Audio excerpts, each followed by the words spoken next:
তো বন্ধুরা, জাস্ট একটা সকাল, এই একটা সকাল বদলে দিতে পারে আপনার জীবন।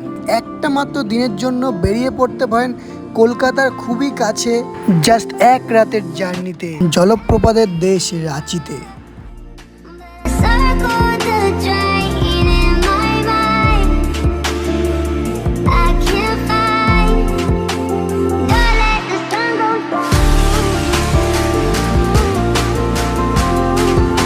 ছোটনাগপুর মালভূমির ঢেউ খেলানো পাহাড়ের খাজে, অরণ্যাবৃত জঙ্গলের মাঝে সুদৃশ্যমান জলপ্রপাত দেখতে আমরা চলে এসেছিলাম 12 জন বন্ধু।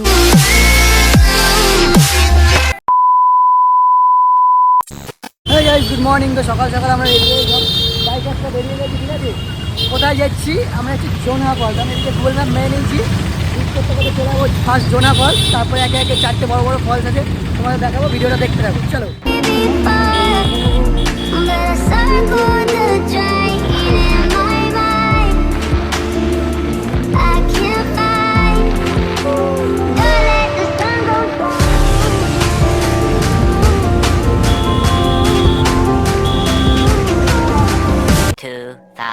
years later. तो हम आ गए जोना फॉल्स। इधर से पहले ঢোকার জন্য হচ্ছে আমাদের 10 টাকা করে টিকিট কেটে নিয়েছি 10 জনের। তো চলো যাওয়া যাক। কমল, তুমি কোথায় আছো জানি না, কিন্তু তোমার দাদুর ফলসে আমরা চলে এসেছি। Jonathan falls, I mean short form is Jonha falls. খেয়ে দেখতে মাশরুম গাইস,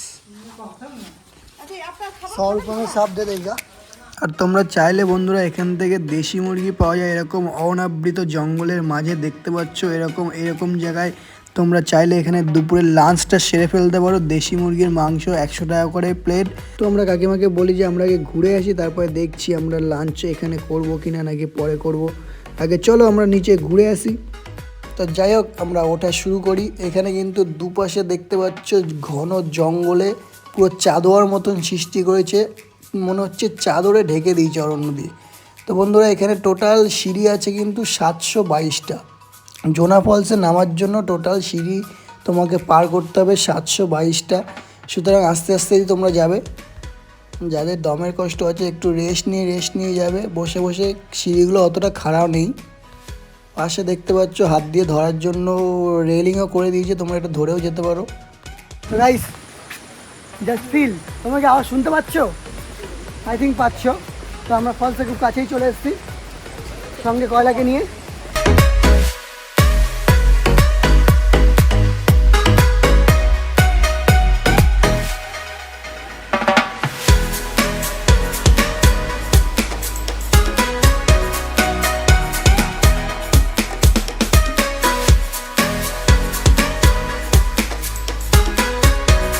তো এই ছিল জোনা ফলসের ফার্স্ট ভিউটা দেখে তো আমি তো জাস্ট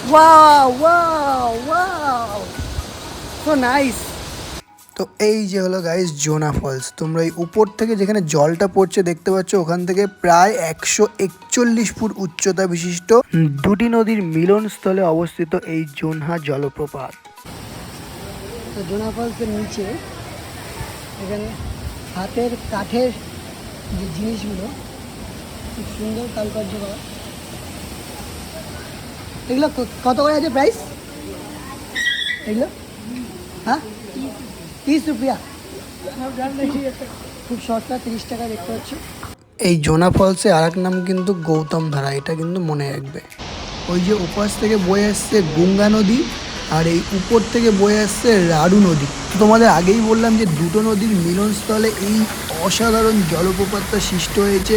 জোনহা জলপ্রপাত, গঙ্গা নদী এবং রাড়ু নদী, এই দুটো নদীর মিলনস্থলে জলপ্রপাতটা সৃষ্টি হয়েছে। দেখতেই পাচ্ছ প্রকৃতির কি অপরূপ সৌন্দর্য। তোমরাও দেখতে থাকো। অবশ্য ঘরে বসে শুধু দেখলে হবে না, একটু বাইরেও বেরিয়ে ঘুরে দেখতে হবে আমাদের মতন। চলো, আমরা এখন খুব মজা করব, এনজয় করব।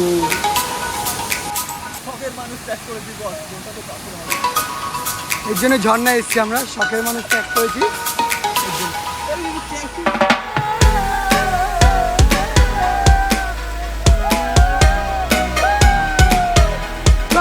কালকে আমরা বাড়ি যাইনি কেন? শুধুমাত্র বাড়ি যাইনি।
ঝাড়খণ্ডে अबे साले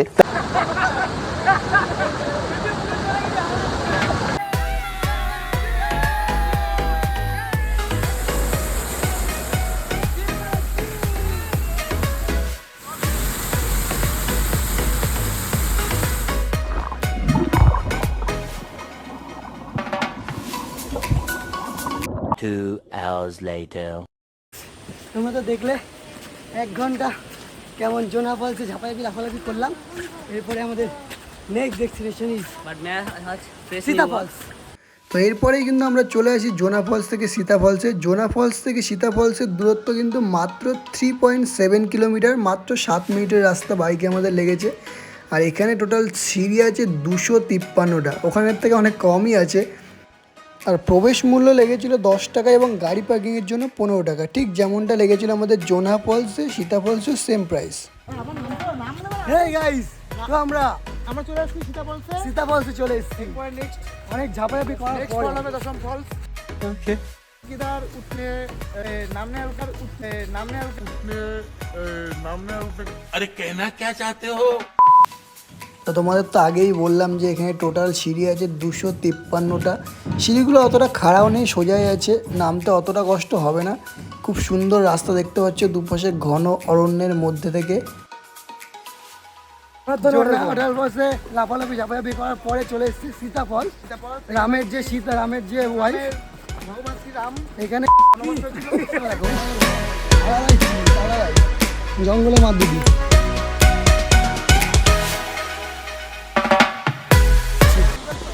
এতই কষ্ট হয়ে যাবে, কেউ আর যেতে যাচ্ছে না, বসে আছে। এই যে বোর্ড দেখতে পাচ্ছি সীতা ফলস। দেখো কেউ যায়, আমাদের যত 12 জনের বন্ধুর মধ্যে কেউ আসেনি, শুধুমাত্র আমি আর অমিত এসেছি। এখান থেকে যে ভিউটা দেখাচ্ছি তোমাদের, সীতা ফলস, ঠিক আছে। This is the Sita waterfalls. সুবর্ণরেখারই একটি অন্যতম উপনদী কিন্তু এটি। তো রাধু নদী থেকে সৃষ্ট এই সীতা জলপ্রপাতটি কিন্তু উপর থেকে প্রায় 144 ফুট উচ্চতা বিশিষ্ট, খুবই সুন্দর ফলস। দেখো বন্ধুরা, দেখো প্রকৃতির কি অপরূপ সৌন্দর্য। প্রকৃতির এই স্নিগ্ধ ভরা জলপ্রপাতের দৃশ্য দেখতে গিরগিরিটাও কিন্তু থামছে না।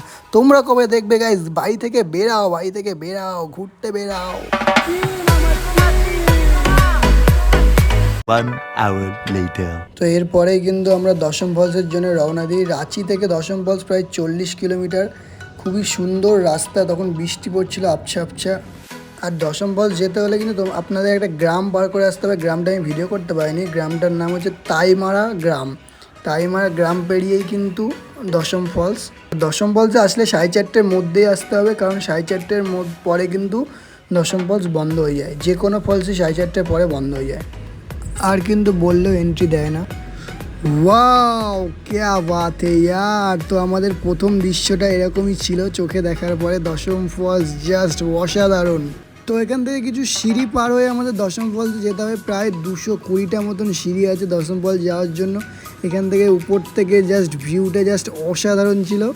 এখন অবশ্য নিচে নামতে দিচ্ছে সবাইকে, কিন্তু 2002 থেকে 2006 সালের মধ্যে প্রায় 10 জন মানুষ এই দশম ফলসে মারা গেছে। ওর জন্যে নিচে অনেককেই নামতে দিচ্ছিল না। আমাদের সময়টা ভালো ছিল, ওর জন্য আমাদের নামতে দিয়েছিল অবশ্য। ঝাড়খণ্ডে আরও একটি বড় ফলস হচ্ছে জবলপুর ধুয়াধার ওয়াটারফলস, সেটা আমাদের ডেসক্রিপশনে দেওয়া আছে, তোমরা দেখে নিও।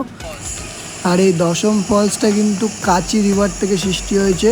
কাচি রিভার প্রায় 44 মিটার পর্যন্ত দীর্ঘ। আর জলটা প্রায় 154 ফুট উপর থেকে কিন্তু জলটা পড়ছে, যার জন্য দেখতেই পাচ্ছে জলের যে উচ্ছ্বাসটা একটা ধোঁয়ার মতন উড়ে যাচ্ছে নিচে। কেউ কেউ সেলফি তুলছে, কেউ কেউ ছবি তুলছে, কেউ আবার পায়ে জল নিয়ে খেলা করছে। তো আমরা যেহেতু আগে ওখানে স্নান ট্যান করে এসেছি, আমরা এখানে আর বেশি ঘাটিনি। তাড়াতাড়ি এখান থেকে বেরিয়ে আমাদের আরেকটা ফলস বাকি ছিল, সেটার নাম ছিল হুন্দ্রু ফলস। সেটা যাওয়ার পথে তোমাদের দেখাবো। 2000 years later. তো আমরা চলে এসেছি হুন্দ্রু ফলস। হুন্দ্রু ফলস কিন্তু আমাদের দুর্ভাগ্যবশত হন্ডু ফলসটা বন্ধ হয়ে যায় 4টের সময়। যদিও গুগল ম্যাপে দেখাচ্ছিল 4:30 বন্ধ, কিন্তু কি আর করা যাবে। এখানে এসে বললো 4টে পরে বন্ধ। অনেক রিকোয়েস্ট করলাম যে অনেক দূর থেকে এসেছি, কিন্তু ঢুকতে দিল না। তো এই সাইড থেকে আসে একটা পুরো ভিউ পয়েন্ট, যেখান থেকে হন্ডু ফলসটা পুরো এখান থেকে দেখা যায়। সে টপে আমরা চলে এসেছি, যেখান থেকে ফলসটা বয়ে যাচ্ছে, আমরা ঠিক তার উপরে আছি। তো বন্ধুরা, আমরা কিন্তু হন্ডু ফলসের একদম টপে দাঁড়িয়ে আছি, মানে যেখান থেকে হন্ডু ফলসটা বয়ে পুরো নিচে গিয়ে ভিউটা পড়ছে, সেখান থেকেই আমরা দাঁড়িয়েছি। ওই যে দেখতে পাচ্ছ ওপাশ থেকে যে নদীটা বয়ে আসছে, সেই নদীটার নাম হলো সুবর্ণরেখা নদী। এই সুবর্ণরেখা নদীটাই কিন্তু এত উপর থেকে গিয়ে নিচে জলপ্রপাতটা সৃষ্টি করেছে। এটা কিন্তু ঝাড়খণ্ডের বৃহত্তম জলপ্রপাত হুন্ডু জলপ্রপাত। 354 ফিট উচ্চতা বিশিষ্ট এই হুন্ডু জলপ্রপাত কিন্তু ঝাড়খণ্ডের বৃহত্তম জলপ্রপাত। যদিও লোথ ফলস রয়েছে, ওটাও কিন্তু ঝাড়খণ্ডের বৃহত্তম জলপ্রপাতের মধ্যে অন্যতম, তবু এটাকেই ঝাড়খণ্ডের বৃহত্তম জলপ্রপাত হিসেবে ধরা হচ্ছে। এবং ভারতের মধ্যে কিন্তু এটা 34তম উচ্চতম জলপ্রপাত। কিন্তু দুঃখবশত আমরা এটাই মিস করে গেলাম, কিছু করার নেই। টাইমে যেহেতু ওখানে আমাদের স্নান করতে অনেকটা টাইম চলে গেছে, কিছু করার নেই। কিন্তু সত্যি কথা বলতে গাইস, 745টা সিঁড়ি বেয়ে নিচে নেমে যে ভিউটা আমরা দেখতে পেতাম, তার থেকে উপরে বসে ভিউটা কিন্তু তার থেকে অনেক গুণ বেশি ভালো ছিল আমাদের মতে। আর এখানকার যে বিশুদ্ধ হাওয়াটা জাস্ট অসাধারণ অসাধারণ।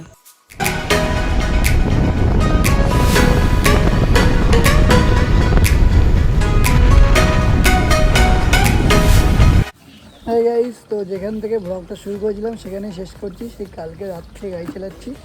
এই এখন বাজে হচ্ছে তোমার 6:30। এখন এসে আমরা পৌঁছালাম বাড়ি। তো ভিডিওটা ভালো লাগলে অবশ্যই লাইক, কমেন্ট, সাবস্ক্রাইব করো। দেখা হচ্ছে পরে নেক্সট কোনো ট্রিপ ভিডিওটা। টাটা।